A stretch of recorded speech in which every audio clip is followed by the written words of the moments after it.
Ah, o Natal. Para muita gente é aquela época de alegria, de celebração religiosa, né? Mas e se a figura central que a gente pensa que está homenageando, na verdade foi ofuscada por outra? Vamos dar uma olhada numa perspectiva que questiona quem realmente é o protagonista dessa festa toda. A questão central que essa análise toda levanta é simples, mas ao mesmo tempo bem provocadora. Num feriado que teoricamente celebra Jesus, quem é que na prática rouba a cena? Para a gente entender bem essa crítica, vamos quebrar ela em 5 pontos principais, ok? A gente começa com essa suposta rivalidade entre as duas grandes figuras do Natal. O ponto de partida da análise é um conflito bem básico, sabe? Uma distância enorme entre o que a gente diz que o Natal significa e o que ele parece ser no nosso dia a dia. Bom, se perguntarem por aí, a resposta oficial é óbvia. É sobre Jesus.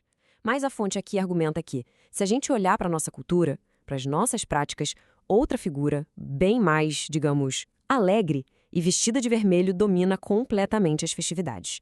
Essa citação aqui meio que resume tudo, né? A ideia é que o que a gente faz, os símbolos que a gente espalha por aí, falam muito mais alto do que as intenções que a gente diz ter.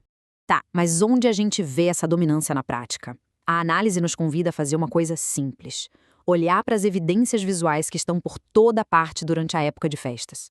Pega uma coisa super comum, como as guirlandas nas portas. A análise faz uma pergunta bem direta. Com que frequência se vê Jesus representado ali em comparação com o Papai Noel? E esse mesmo questionamento se aplica a um dos maiores símbolos do feriado. Na árvore de Natal, quem é a figura que enfeita o topo ou a maioria dos ornamentos? Aí o argumento cresce e vai para as decorações em larga escala, sabe? Em casas, prédios públicos. A tese é que o cenário visual do Natal é dominado por uma figura secular, não pela figura religiosa. Mas a crítica não para só nos símbolos visuais, não. Ela vai mais fundo.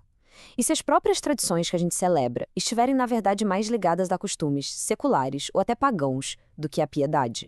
A fonte argumenta que o Natal de hoje se tornou profundamente secularizado e até pagão, no sentido de que as práticas dele estão muito mais focadas no consumo e em rituais não religiosos do que na espiritualidade. E aqui a análise vai nos detalhes, questionando a origem de tradições que parecem essenciais: a cor vermelha, as guirlandas, as luzes e, principalmente, o foco gigantesco no consumismo. A fonte sugere que muitos desses elementos têm pouca ou nenhuma ligação com a história religiosa original. Um exemplo bem claro, segundo a fonte, é a cena do presépio. Aquela representação tradicional dos 3 reis magos ali, ao lado do menino Jesus na manjedoura, é apontada como uma imprecisão histórica. Eles provavelmente só o visitaram muito tempo depois. Isso tudo nos leva ao que a fonte apresenta como a maior ironia de todas, um verdadeiro paradoxo no coração da celebração. A ironia é forte. No dia que supostamente é dedicado a celebrar o nascimento de Cristo, muitos dos lugares feitos para a adoração dele, as igrejas, estão de portas fechadas.